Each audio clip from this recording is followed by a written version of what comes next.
Boa noite a todos. Quanto tempo, né, que eu não estou falando aqui com vocês, né, na quarta-feira. Prazer estar aqui de hoje de novo. Estou vendo alguns rostos aí que eu conheço, então... Olá, gente. Nós vamos falar hoje sobre a prática do bem. É o capítulo 60 do livro Caminho, Verdade e Vida.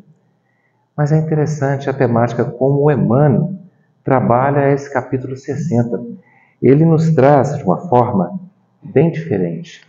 Ele trabalha a nossa relação com o próximo em momentos onde nós estamos diante de discussões estéreis. Ou seja, a gente vê o próximo e a gente quer colocar a nossa forma de pensar. E isso faz toda a diferença. Bom, agora que eu acertei o microfone, vamos lá, só um minutinho. Eu vou andar fechando os negócios aqui.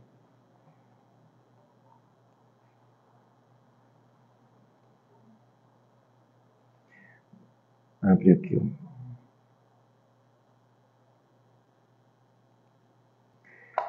Vamos lá.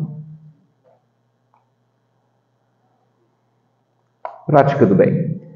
Esse texto do Emmanuel, sobre a prática do bem, que teoricamente já deveria estar aparecendo para vocês. Vamos lá. Segunda tela. Estender. Ok.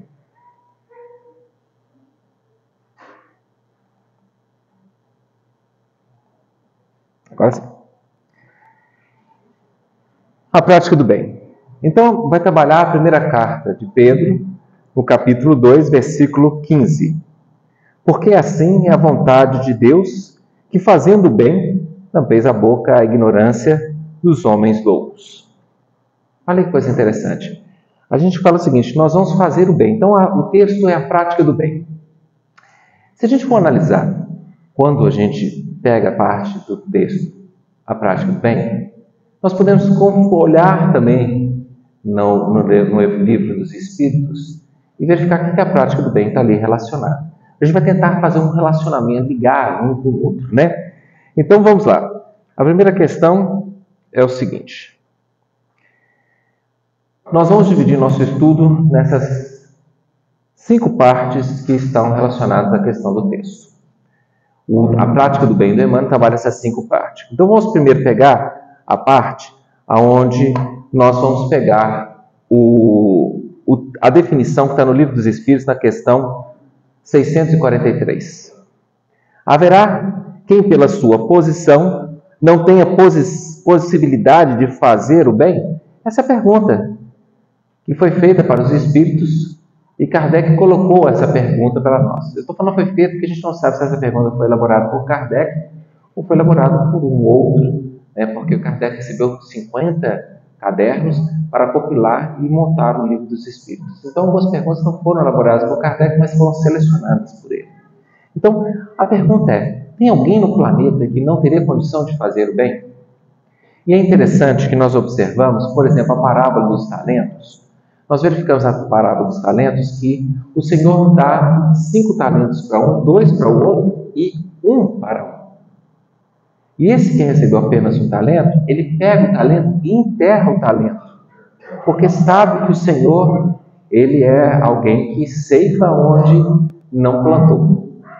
E aí ele fica naquela preocupação, enquanto os outros que recebem 2 talentos, multiplica os 2 talentos.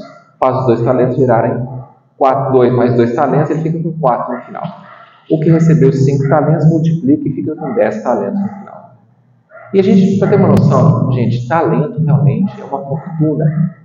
O talento dá mais ou menos aí 6.000 dias, quer dizer, é a definição de 6.000 dias de trabalho. Isso é aproximadamente aí uns 20 anos de trabalho. Então a pessoa tem que trabalhar quase que uma aposentadoria, um talento. Né? Um denário é um dia de trabalho, um talento são 6.000 dias de trabalho, muita coisa. Então, é uma quantidade, né? Então, deixar um talento não é uma coisa assim. Deixar um talento. Deixou uma quantidade relativamente grande de fortuna. E aquela pessoa acabou enterrando. É interessante que ao longo dos anos nós começamos a pegar a palavra talento e ela tem muita relação com o que a gente realmente tem, os talentos que nós temos. O Emmanuel chega a comentar nos seus textos que aquele que recebeu um talento, o único talento que ele teve ao nascer foi a doença. E ele se escondeu atrás da doença, dizendo: eu não posso fazer nada porque eu sou doente. E aí houve uma repressão, olha só. Só para a gente falar assim, gente, como alguém doente pode ajudar alguém? No seu otimismo, na sua capacidade de ver o mundo de uma forma melhor, na sua capacidade de não se ver como vítima e estar ajudando o mundo. O Silvio Santos, ele copiou um programa chamado Portas da Esperança. O pessoal já deve lembrar aí, pessoal, lembra desse programa da década de 90, né, que ele fala: vamos abrir a porta da esperança. Mas esse programa originalmente era em inglês, e lá também tinha as portas da esperança. Então foi uma mulher que ela era cega e ela era tetraplégica. Então, além da cegueira, ela não andava. Falava, né, ouvia, mas não falava, não enxergava e não andava. E ela tinha uma cadeira de rodas, igual aquela cadeira de rodas do Steve Hawking, uma que você tem que empurrar com o movimento do pescoço para que ela possa movimentar. Ou seja, os comandos de movimento da cadeira estão associados ao pescoço, porque é onde a pessoa poderia ter ali o acesso ao movimento, né? Às vezes um leve movimento no dedo, mas é uma cadeira bem adaptada. E a cadeira dela tinha estragado, tinha dado perda total, não tinha recuperação. E ela foi na Porta da Esperança inglesa, para lá nesse programa, ela pediu uma nova cadeira de rodas. E ela recebeu uma nova cadeira de rodas. E ela ficou extremamente feliz de ter recebido uma cadeira de rodas, de que pudesse atender às necessidades dela. E aí a apresentadora do programa perguntava o seguinte: e você quer deixar alguma mensagem para as pessoas? E ela disse assim: quero. Eu quero dizer para todo mundo para amar a vida, porque não tem nenhum motivo para a gente reclamar dela. Então imagina alguém que tinha recebido somente um talento. Ou seja, na verdade ela tinha talvez recebido até meio talento, porque ela não tinha condição de andar e nem de enxergar. E mesmo ali exaltando as pessoas a amarem a vida, porque não havia motivos para se reclamar dela. Então imagina a gente às vezes meio deprimida, achando que está faltando alguma coisa para a gente, ver uma mulher dessa, dar um depoimento, uma demonstração de alegria de viver, você vai parar de reclamar da sua vida e falar assim: eu não vou reclamar mais nada da minha vida, não tem por que reclamar. Então a gente observa, essa mulher recebeu um talento, ela não enterrou o talento, ela usou o talento e estava fazendo aquele talento gerar bastante multiplicações. Quanto mais que ela falou isso em cadeia nacional, né? E hoje que nós estamos falando de um caso que aconteceu lá na década de 80, então você vê como realmente ela se expandiu ao longo do tempo. Eu não sei dizer o nome dessa mulher, mas foi um fato que veio, como fala, há muito tempo que eu já conheço essa história. Então nós observamos que a pergunta para os espíritos faz sentido. Eles estão perguntando: tem alguém que está impossibilitado de fazer o bem? Né? Uma vez eu questionei, eu fui ver um documentário sobre um compositor que na década de 80 ele teve uma infecção no cérebro devido, acho que a meningite. Conclusão, essa infecção afetou a parte da memória dele. E ele tinha memória dos últimos 3 minutos. Então ele só lembrava os últimos 3 minutos. O que acontecia se antes dos 3 minutos ele não lembrava. E para a gente ter uma noção, ele estava sentado com a esposa dele em frente a um outdoor, onde estavam falando sobre engenharia eletrônica. E aí ela vira e falou o seguinte: ah lá, amor, olha lá sobre... Ele lembra tudo o que acontece antes da década de 80, quando ele teve problema. Depois disso, ele só tem memória dos últimos 3 minutos. Aí ela falou assim: olha lá o outdoor. Ele lê, né? A engenharia eletrônica. Legal. Você conhece alguém que faz engenharia eletrônica? Ele falou: não conheço. Nosso filho faz engenharia eletrônica.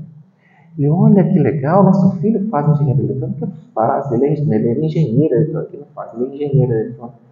Que legal, ele trabalha isso há muito tempo. Aí ela dá uma pausa de uns 10, 15 segundos, vira para ele e fala assim: olha o outdoor. Aí ele olha o outdoor. Legal, né? Ele é engenharia eletrônica, deve ser uma coisa difícil. Ela pergunta: você conhece alguém que faz engenharia eletrônica? Não.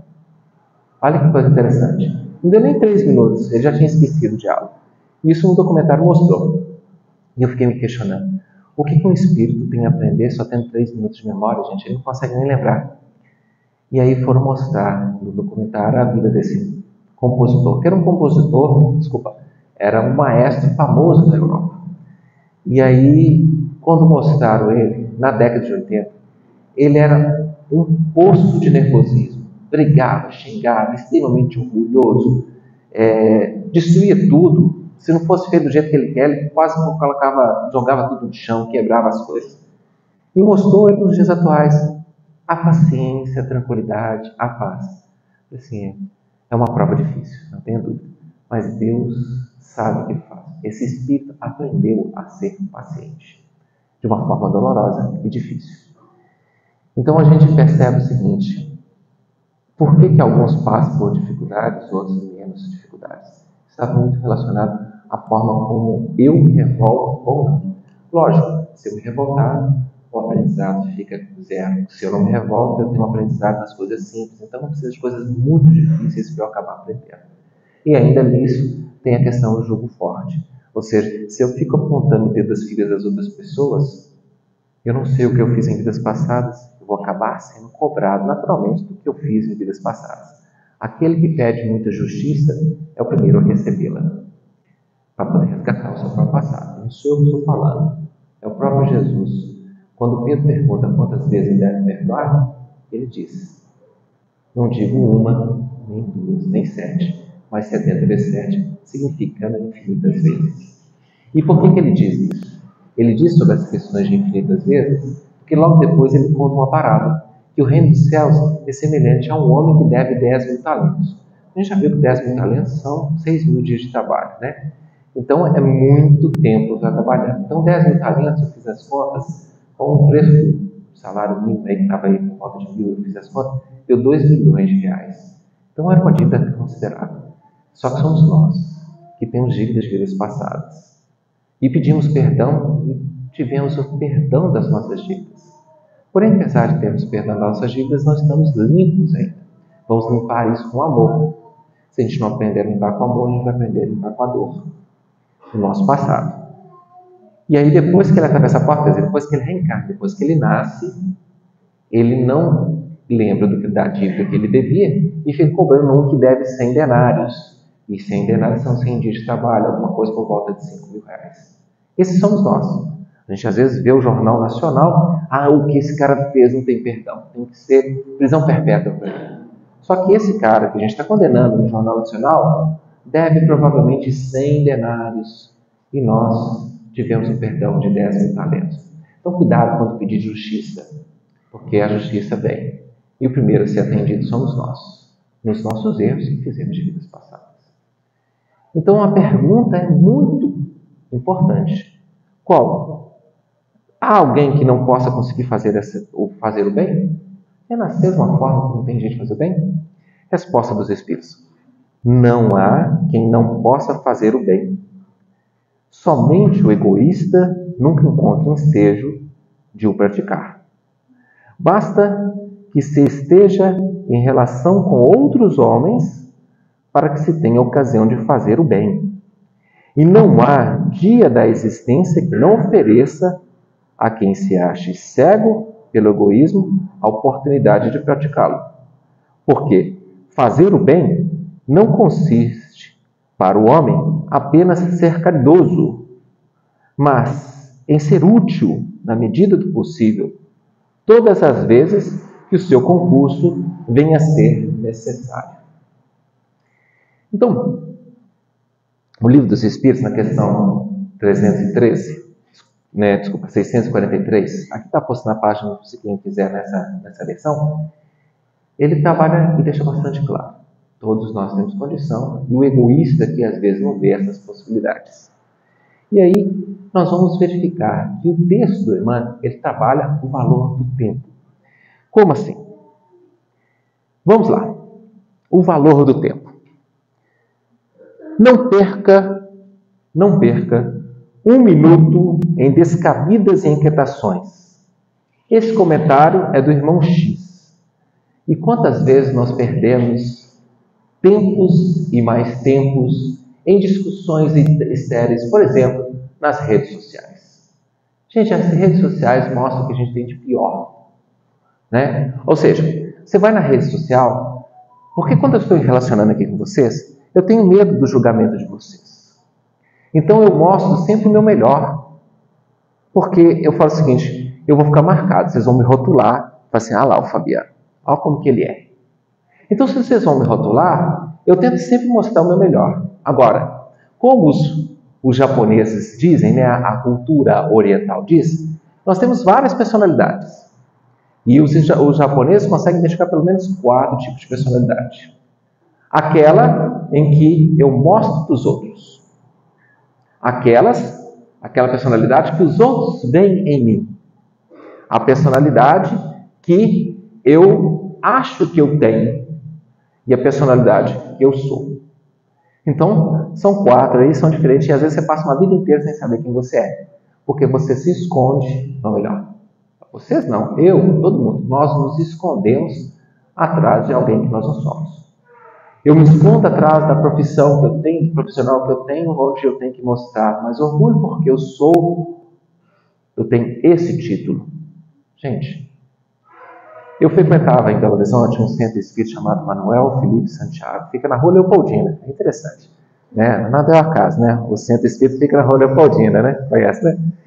E é interessante que quando eu comecei a vir para cá, começou a aparecer, e eu ia toda semana para lá, inclusive para a reunião mediúnica, começou a aparecer um monte de espírito de Leopoldina lá na reunião, no centro espírita de Leopoldina. Aí o presidente da casa assim, virou para a filha dele que participava médica, que participava da mesma reunião mediúnica comigo, e falou assim, não estou entendendo, está aparecendo, de repente começou a aparecer tanto espírito de Leopoldina, será que é porque o centro espírita fica na Rua Leopoldina? Aí a palavra virou e falou assim, não, o Fabiano está lá em Leopoldina trabalhando e está vindo direto e reto. Eu só não sabia que eu era médium de transporte, ele levava os espíritos, tudo para lá para ser tratado também lá em Belo Horizonte.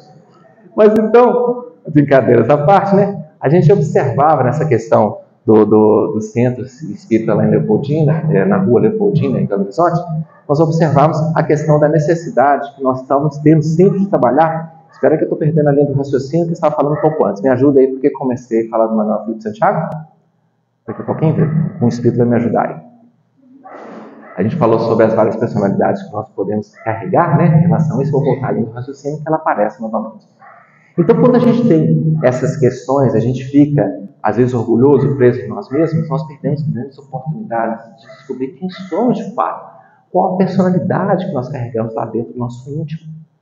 E por esse motivo, quando a gente tem essa dificuldade, nós passamos às vezes uma vida inteira sem descobrir quem de fato somos. Por isso, às vezes, até o plano espiritual, a ala que recebe espírito é muito grande. Por que é muito grande?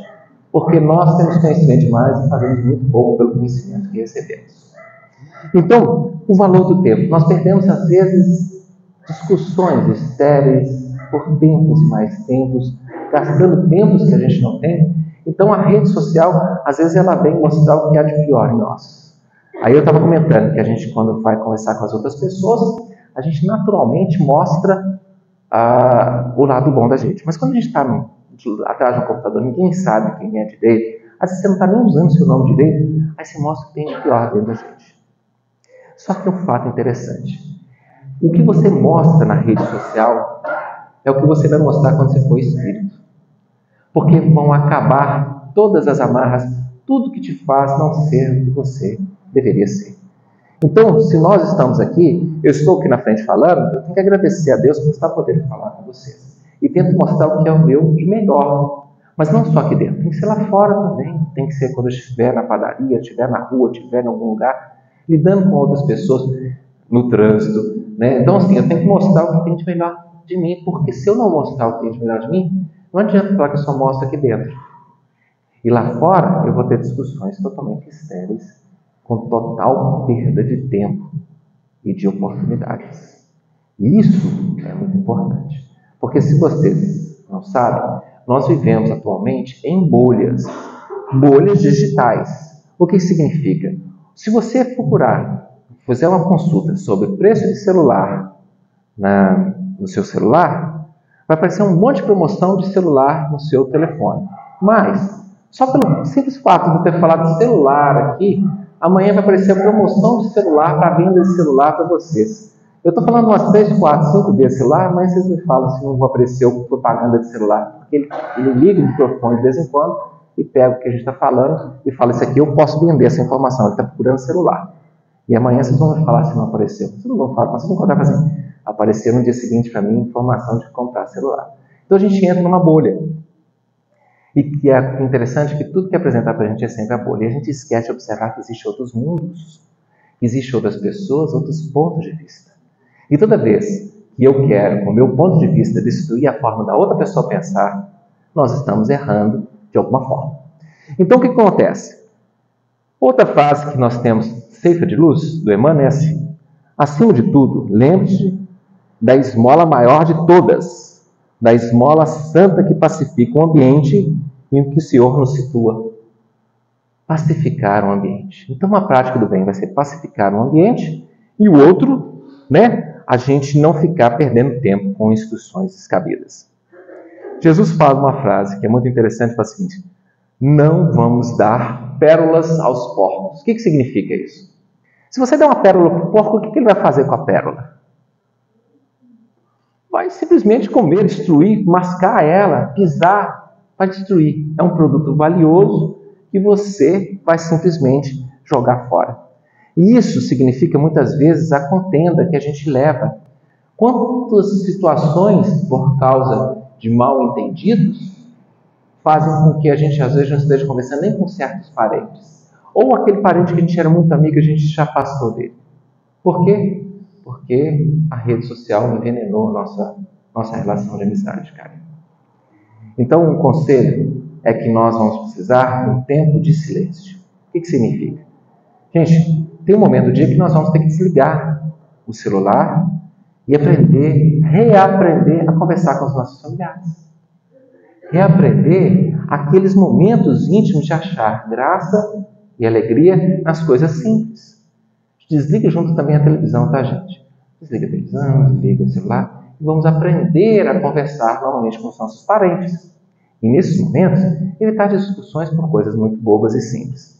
E lembrar que a primeira vez que a gente for desligar a televisão, marca um tempo. Vou ficar uns 40 minutos com a televisão desligada. Beleza. Sem acesso ao celular. Guarda todo mundo, deixa o celular lá na fora. Vocês vão observar um detalhe. Que durante esses 40 minutos, quem mais vai falar é o grilo.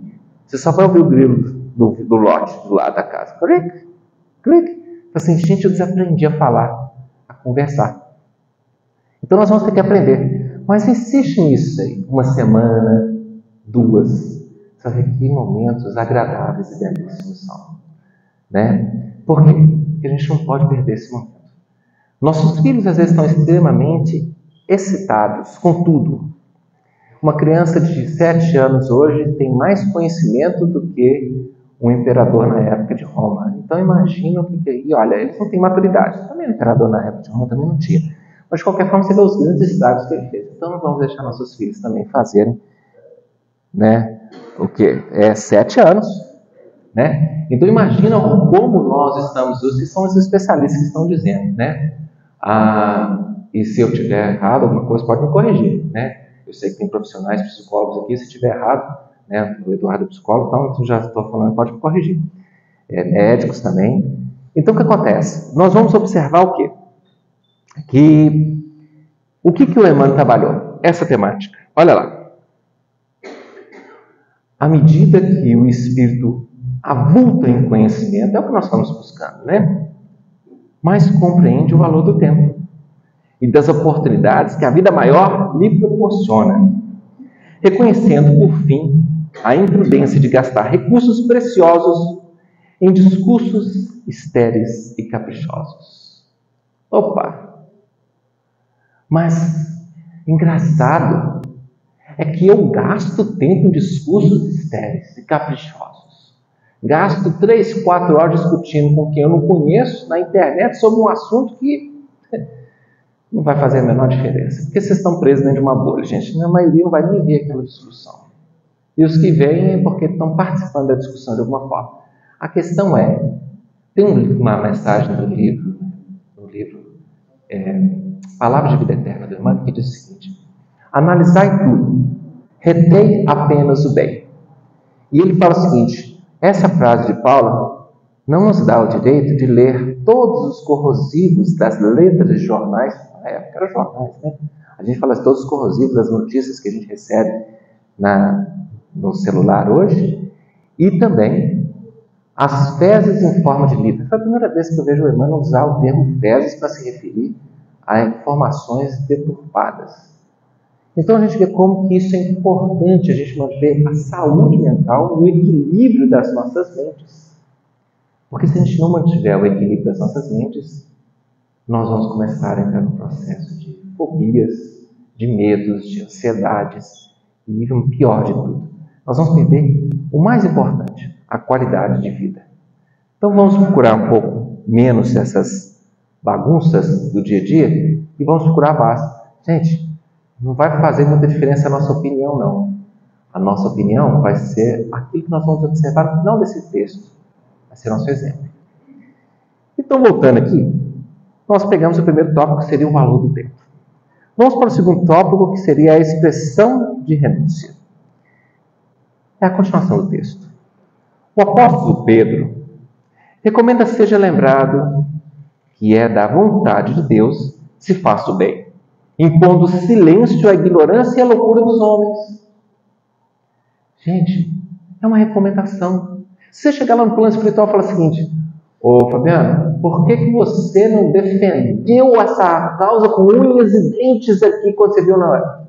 Porque eu li um texto do Emmanuel que eu não devo perder tempo impondo silêncio à ignorância e à loucura dos homens. Eles estavam loucos, estavam ignorantes. Tem gente dizendo que a Terra é plana. Gente, e olha, a pesquisa no Brasil é que 7% dos brasileiros acreditam que a Terra é plana e 3% tem curso superior. Bom, você quer discutir porque você quer entender por que a Terra não é plana? Quer. Então é uma questão de caridade. Eu vou ajudar a pessoa a entender por que a Terra não é plana. O cara fez um vídeo aqui. Bom, se ele usou um vídeo, utilizou o YouTube, ele já está utilizando um meio que só é possível se a Terra for esférica, porque o satélite tem que orbitar em torno dessa força esférica para poder transmitir dados. Então, se você está acreditando que a Terra é plana, você não pode usar o YouTube para poder divulgar essa ideia, porque o YouTube não seria possível. Então, o YouTube também é uma questão de conspiração, isso não existe. Então, o que a gente percebe? Tem certas discussões que são loucas e loucuras, porque a pessoa não quer ouvir seu ponto de vista. Ele está no monólogo a dois. Ele quer defender só o ponto de vista dele. Então, nós podemos levar ou nós estamos jogando pérolas aos porcos? Mas, eu vou desistir daquela pessoa? Não, posso orar por ela. Posso dar meu exemplo. E aí aquela pessoa vai fazer igual Paulo de Tarso, melhor, quando era Saulo de Tarso, e começou a se perguntar, falou o seguinte, o que tem Estevão, o que ele conseguiu ver em Jesus, que ele é tão calmo e tranquilo diante de todas as coisas que nós fizemos com ele, ele ainda se manteve a calma, e ainda me perdoou. Aquilo incomodou ele. Se o Estevão tivesse ali, entrado em choque de embate de ideias com Saulo, nós hoje não seríamos cristãos, porque ninguém saberia quem era Paulo de Tarso, e ele não teria levado o evangelho para os gentios, quer dizer, para o resto do mundo. Então nós temos que agradecer o silêncio de Estevão. Para mim, Estevão é o grande espírito daquele livro, da obra Paulo e Estevão. Ele é um espírito grandioso. Ele veio dar continuidade à obra do Cristo. Tanto que ele se torna o guia espiritual do próprio Paulo de Tarso naquela situação. Mas o que fez o Paulo ter condição, melhor, o Saulo ter condição de ver Jesus à porta de Damasco, foi o silêncio de Estevão que fez com que ele entrasse no processo de pergunta por que está esse processo de loucura que ele estava. Continuando no segundo tópico ali, uma contenda pode perdurar por muitos anos, com graves desastres para as forças em litígio. Todavia basta uma expressão de renúncia para que a concórdia se estabeleça num dia. Nós estamos vivendo uma época em que o mundo está dividido em dois grupos, e isso se reflete na política. É o grupo dos que defendem a liberdade e é o grupo que defende a igualdade. Então nós temos esses dois grupos. Se você for pensar com calma, você vai descobrir que no campo político tinha um grupo que defendia a igualdade, tinha um grupo que defendia a liberdade. Mas essa discussão é sem fim. Então vamos pegar o lema da queda da Bastilha, lá da França, que trouxe para o mundo a democracia, e vamos ver qual era o lema. Igualdade, liberdade, igualdade e fraternidade. Então, se você é a favor, se você é a favor da igualdade, põe a fraternidade para entender o irmão que é a favor da liberdade. Se você é a favor da liberdade,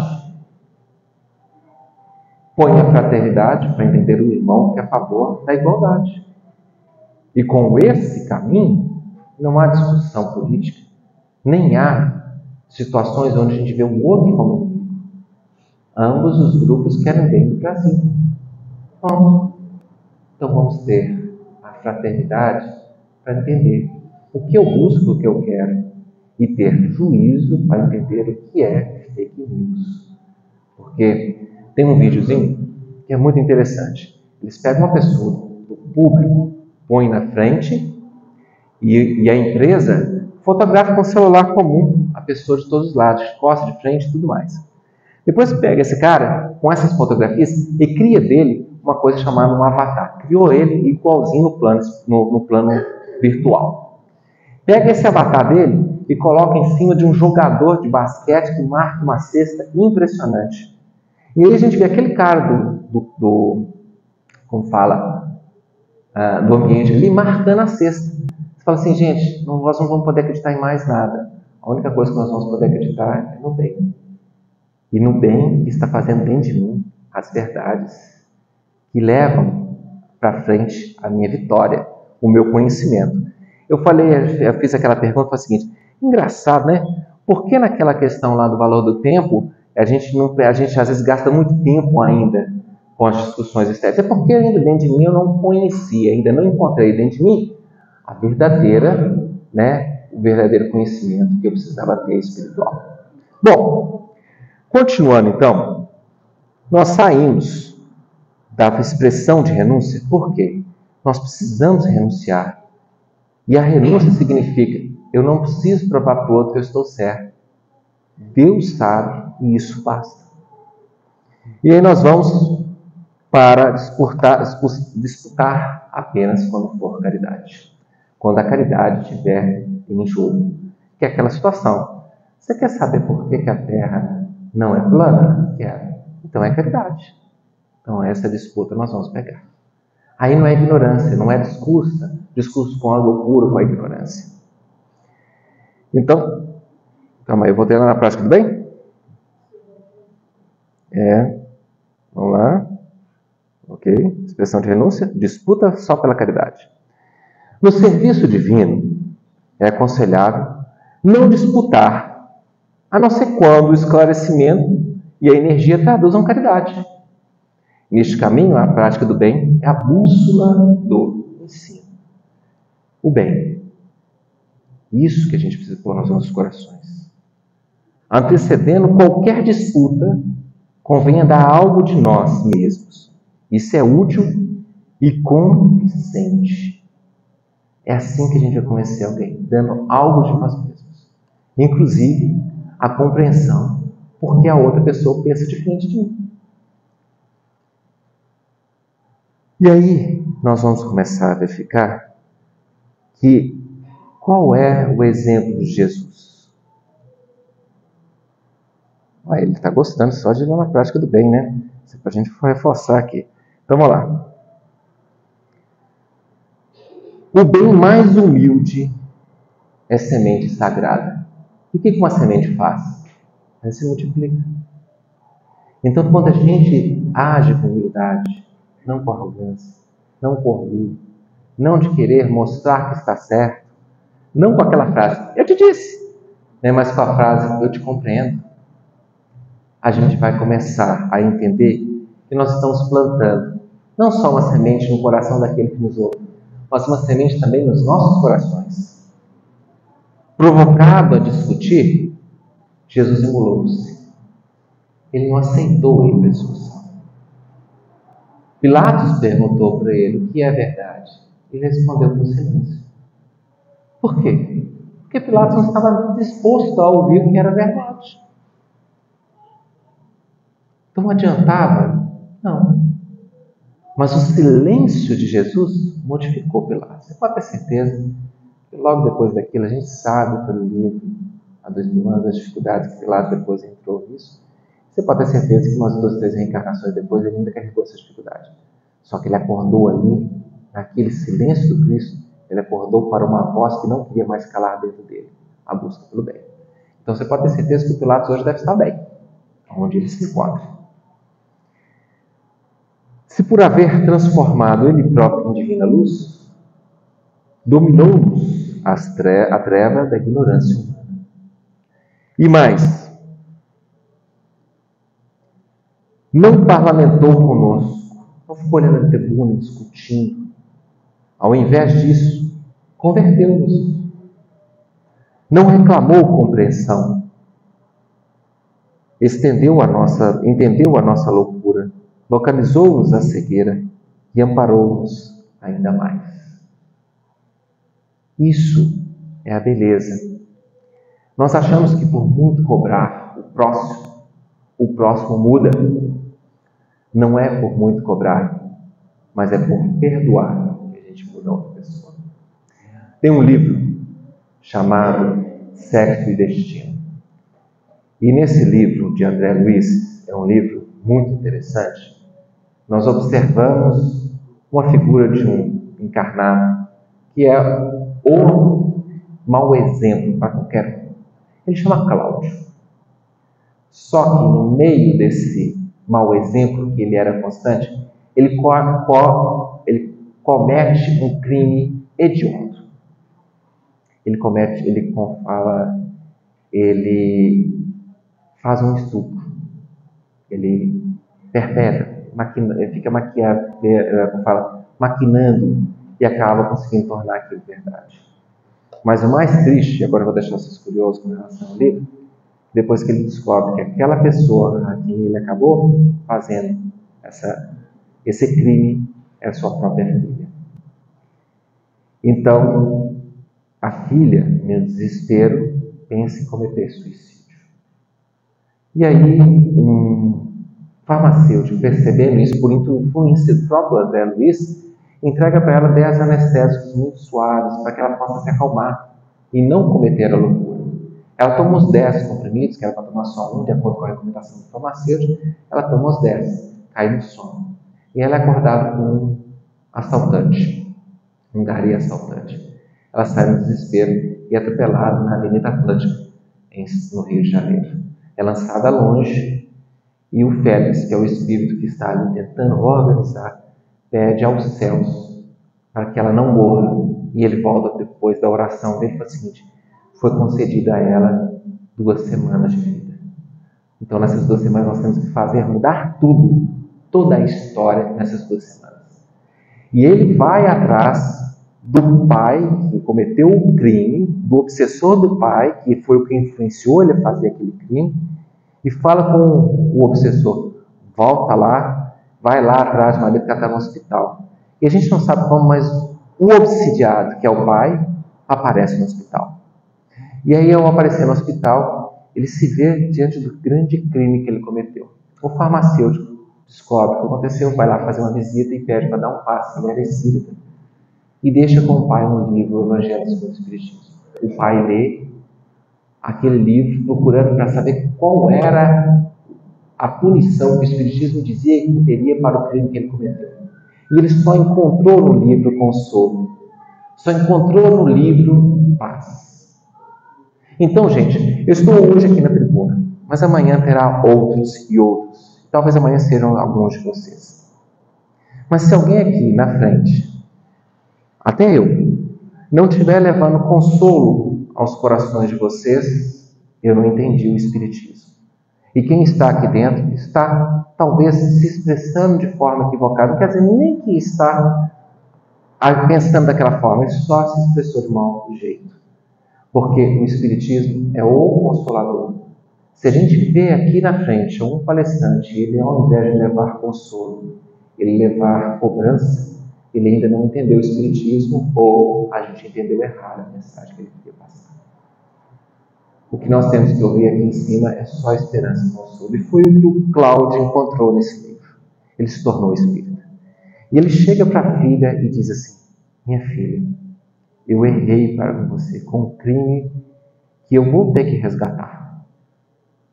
Mas eu só vou conseguir viver e continuar vivendo se você me perdoar. Um leve movimento do seu dedinho, eu vou me sentir perdoado.